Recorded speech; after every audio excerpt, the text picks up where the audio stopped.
Welcome to the Cat Dad Show. My name is Scott Colby, and today I'm going to share with you a clip of my interview with Caroline Ingraham. She is a renowned expert in animal self medication and aromatic medicine. And in this clip, I asked her the question, what does it mean for a cat to self medicate? And how can cats use essential oils to support their health? Caroline was a special guest for my Feline Wellness Summit.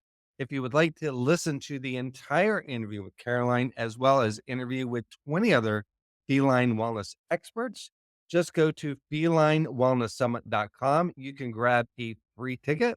But for now, enjoy this clip with Caroline.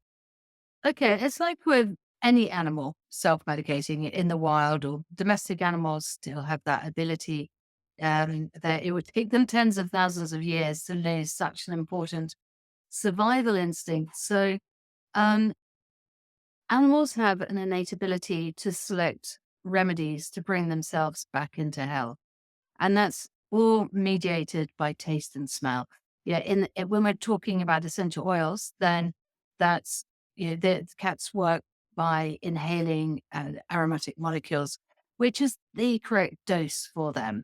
Anything more would be too strong because of their enzymatic physiology. So, basically, because they're um, carnivores and not herbivores. So Mm. it's all dose dependent on how they're going to work with the essential oils. But self medication is really um, animals knowing which plant extracts to select and how much and at what dose and for how long to bring themselves back into health. So to bring homeostasis back to the body. Mm. Yeah, that's so fascinating. I know we're going to dive in more into this topic. What first drew you to explore this kind of connection between essential oils and animal health? Um, I, I was fascinated how the oils worked on myself and then my father and then my dog.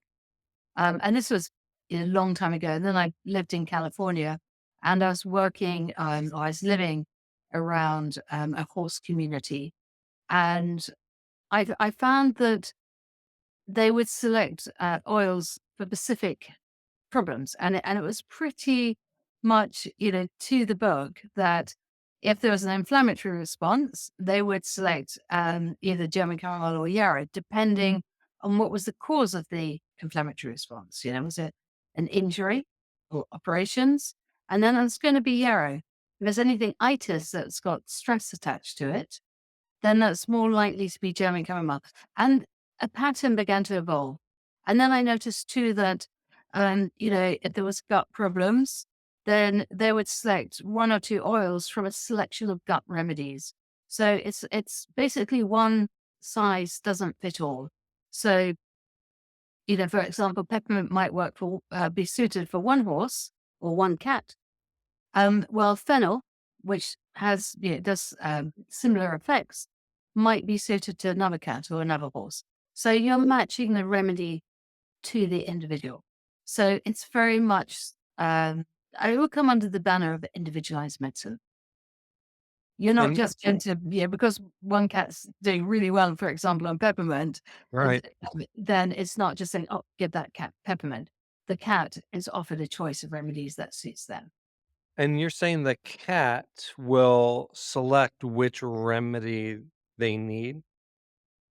Providing the plants have been in their evolutionary history or the evolutionary history of their ancestors. So we hear about we hear about poisonings with houseplants, and that's because they come from the tropics where the ancestors were never there, basically. So they haven't got the detoxification mechanisms or the detection mechanisms to be able to recognize them. But all essential oil bearing plants were, they're some of the oldest plants on the planet, and they were around before the continents divided. And so all animals would have evolved with essential bearing plants. So they learned how to use them for their own health benefits.